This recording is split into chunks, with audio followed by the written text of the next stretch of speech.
इतनी मुश्किल से मेरा सवेरा हुआ, कितनी मुश्किल से मेरा सवेरा हुआ, कितनी मुश्किल से मेरा सवेरा हुआ।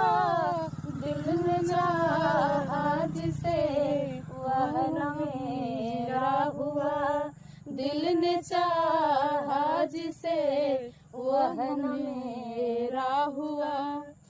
जिसके खातिर मरा, जिसके खातिर मिटा, जिसके खातिर मरा, जिसके खातिर मिटा, उसकी नजरों में बस मैं लुटेरा रहा, उसके नजरों में बस मैं लुटेरा।